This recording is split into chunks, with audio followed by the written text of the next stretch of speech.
8th of June 1946, VE. Day. What do you think, Thomas, eh?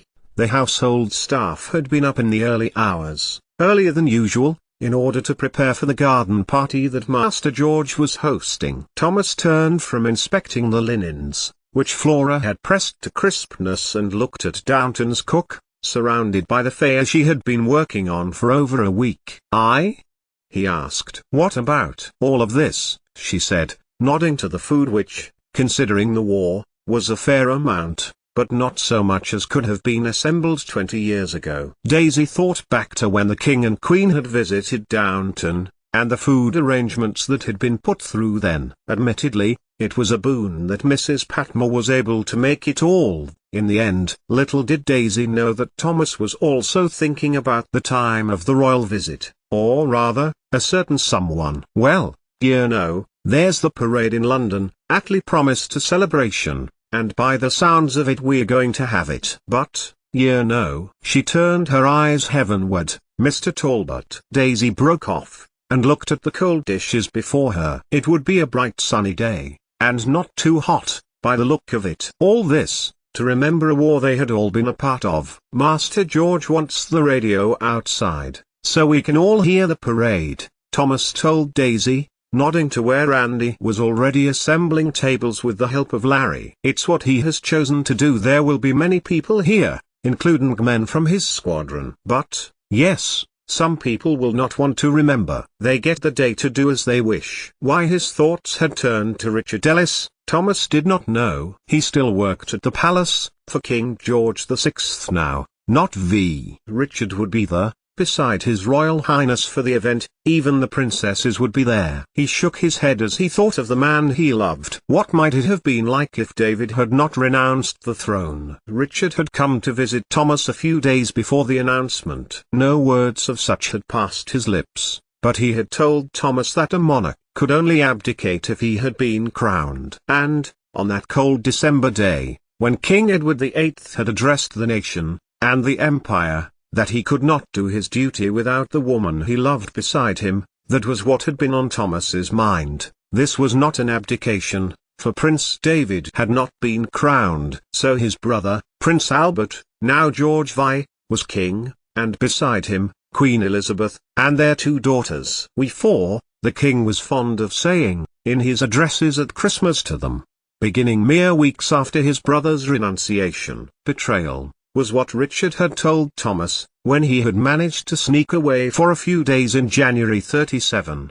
Bertie was not strong, but he was not short of the will to serve his people. A knock came to the back door, and Thomas turned quickly. Ernest was due back from Manchester today, and he was keen to see his adopted son. But his heart fell suddenly when he saw that there was a policeman on the threshold. "Show the police constable in, Albert," he told the once hall boy, now footman, who had answered the knock. And he led Constable Vaughan into his office, closing the door behind him. "Good morning, Mr. Barrow," Constable Vaughan began, in a heavy Welsh accent. It took Thomas a moment to adjust his ear to the words being pronounced as Davis the sheep farmer did, heavy and thick, as if the words were passing through treacle. "I am sorry to call at such an early time of the morning." "Please, sit," Thomas invited the man. "And would you care for some tea?" Vaughan looked around the office for a moment, and then to the chair, but shook his head. "No, neither," he said to Thomas. "My thanks," he added. "I am here to speak to you, Mr. Barrow. It is about your cottage, in the village." "My cottage?" Thomas breathed. His heart raced a little slower now, as high-mind eliminated thoughts from it, not an arrest for homosexuality, in which Thomas had not engaged in for years, but he was aware could catch up with a man like himself much later. "Not Ernest, or he would have said so. We had a call several nights ago, that there was a light on there, Mr. Barrow." Constable Vaughan went in, scratching his head just underneath his helmet. "The sergeant said to watch there for several nights, and it has been going off and on, every so often." "Intruders?" Thomas asked. "I don't think so. It's been closed up for a long time." "Have you seen anybody inside?" Vaughan stopped his scrutiny of the shelves beside the high window of the office, and looked back to Thomas. "None," he told him. "The sergeant just sent me up to inform you, he added. "And, if we have any more information, we will let you know." "My thanks, and to your sergeant," Thomas told him. His mind, earlier settled to the activity of the day, now pulled in the direction of another problem. Could someone be at the Ashby cottage? And if so, who? And then the lights went out, and shouts went up, and Thomas Barrow's problems had just got worse. 88,888,888. Milo knew she had been careless in the last week, careless, but it could not have been helped. Her feet were the least of her worries when now she was waking up in the night, light-headed, feeling sick and shaking. She was not getting enough sunlight, she told herself, nor good food. That was the main problem. Milo could not buy food directly. She had no ration book, but the hamlet at Crofton had been allowing her to buy what was left over at the end of the day. Not much, but it was fruit, it was bread and a little meat. £4 11 shillings and sixpence had taken her this far. And the weather had been good to Milo too, and she had begun to spend more time outside, her favourite place being the bench outside the church, which she used as her spot to eat her dinner, having carried it a mile back from Crofton. But the game was up, Milo knew, that day, as bunting was bedecking Downton's village green and a happy bustle of people were filling it. A policeman was treading determinedly towards her cottage. 88,888,888. Damned electricity. Lady Mary swore, not caring whether it was the done thing or not. That it was unreliable was beginning to irritate her, an irritation brought on by the relentless low-level worry she had since her husband had returned, nearly 8 months before. To say Henry was not recovering was unjustifiable. How could one put a measure on what he had been through, and how long he should take to get over it? Mary knew little about his time there, only that he had been taken prisoner along with other British businessmen and put into an internment cell with other men, soldiers, airmen, seamen, all captured by the Japanese. From Rangoon, they had been force-marched to a labor camp, where roads were being built to give the Japanese access to a harbor at the 3 miles away. These men were to make it, which all sounded superb, except for the fact that they were given crusts of bread to eat, little water, no access to bathe or to recover from wounds, and they gained plenty from the jungle alone. If they were to slack they were beaten, or starved. At night, they were packed together so there was no room for anyone to move. If a man wanted to turn over, the whole row of them had to. And then there was the indiscriminate shootings, which the men who were not shot were forced to witness. Not for the first time did Lady Mary at all but feel utter gratitude for the bombings of Hiroshima and Nagasaki, for the Japanese would never have given up through conventional warfare. And with Germany defeated and Europe rebuilding,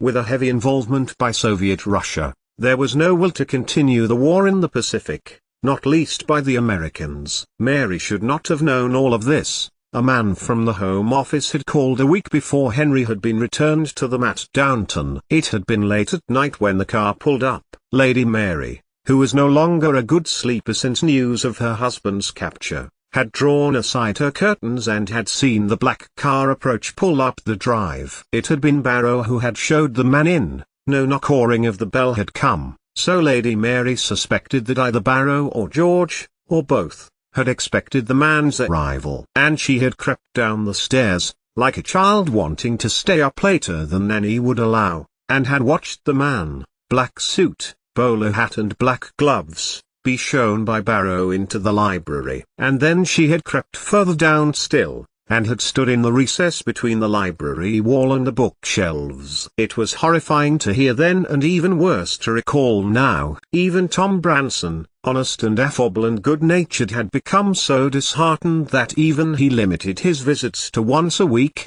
so heartbroken that he was to see his friend and business partner in such a condition. So, if it were up to Lady Mary, there would be no party that day. "There is a man in the village who is very good at it," George told his mother. "Just moved in from Thirsk." He rested a hand on his mother's shoulder. "I can call him." And Lady Mary looked at her son, his humanity, his sense of justice, and saw Matthew, the man she loved the most in all the world. He wanted to do this for the people in Downton Abbey, for the tenants, for his friends. Mary could see that it was like a summation, an end of it all. "All right, send him up," she conceded, and sat. Had she not, she would have left, and have floated around the upper gallery, her grief and anxiety growing. This was the sensible thing to do. 88,888,888. It was a difficult walk from the village to the big house. Feet, legs,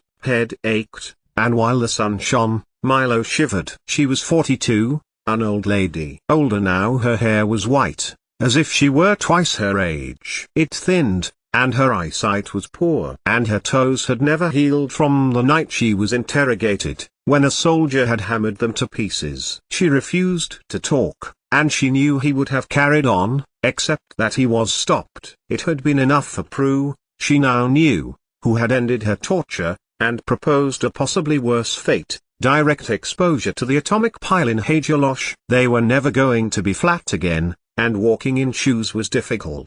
So Milo went barefoot as often as she could, slipping them on when she needed to. Downton Abbey looked as if it had always done, except the car at the front betrayed the time. It could have easily been the Daimler she had driven to collect the on their aunt Tom Branson on the run, or the Bentley beloved by Lady Mary. Thomas was here. He was butler here. That much she had determined. Milo had to hope she could be seen at the front door by a footman or someone, and George, Lord Grantham, who would not know her. But none of that mattered. Her son was here. Her beloved son, who she had reluctantly given up for adoption. And there was some sort of party being set up on the lawns at the front of the house. Milo veered to the left and around to the yard, past the chauffeur's cottage, with the generator building to one side. If she closed her eyes, and opened them quickly, Milo could fool her brain for a moment that she was a child again and Ernest and her father were somewhere near. "Ah,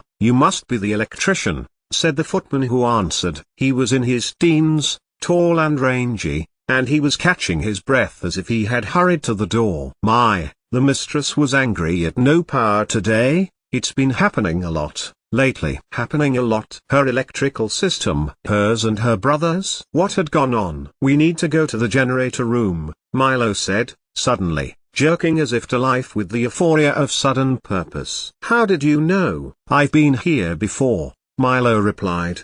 "Do you have any tools?" "Wire cutters, spanners, screwdrivers?" "There's some," Albert admitted. "I'll fetch them." He propped the door open, hurrying to the boot room, and then followed Milo across the yard, catching up with her at the edge of the grass, on the way to the generator building. It was covered in moss in places, and Abbey was beginning to climb at the back of the brickwork. But, other than that, the place was as she remembered. The wooden door opened by the latch, and inside the furniture was as she remembered. Ernest's bed at the front, and a chair and desk, her own on the other side, unseen due to the wall in between, but the side with the test light in it. Milo snapped on the switch, and the light came on. Right, Milo thought, snapping it back off. It meant that the connection between the generator and the house was at fault. It should be easy to fix. "What did you say your name was?" Albert asked, nervously watching as Milo kicked off her shoes and climbed up the inside ladder as if she were a child again, muscle memory taking over, despite the pain in her ligaments. Enough light was pushing its way through the brickwork at the top of the building and she could see clearly the generator, all valves and dials and wires twisted into solenoid. That was where the first connection would be, and she had taken a screwdriver and hammer up with her. "Ashby," Milo returned, calling down in the darkness. And she was back where she had once been, a bed below her, now dusty and damp, with a generator from the Edwardian era. "Can you fix it?" Albert asked. "I can," Milo admitted, looking at the connectors. Nothing had been added to this to improve the load on the generator. Her guess was that too much demand was being put onto it. "But I pray you warn the master that he will be better off joining the house to mains. This will not last much longer." And then another voice came to her ear. Irritated,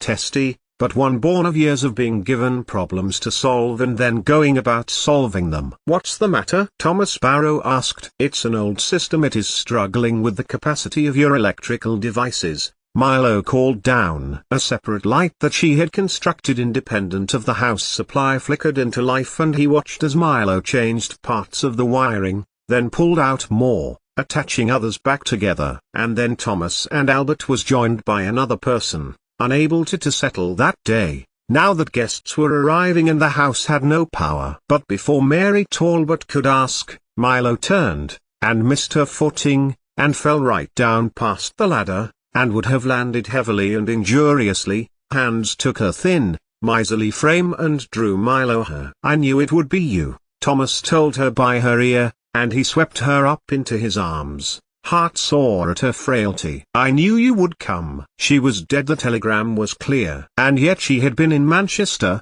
and eluded him there. And she had gone back to where she lived. Milo opened her eyes. Thomas, she managed. Who's this? Asked Master George, who had arrived to see what was taking so long with the electricity and had seen the fall. Me, Lucina Ashby, Thomas told them, holding on to Milo and never wanting to let her go. My wife. And then, to the young man standing beside the latest Lord Grantham, added, Ernest, meet your mother.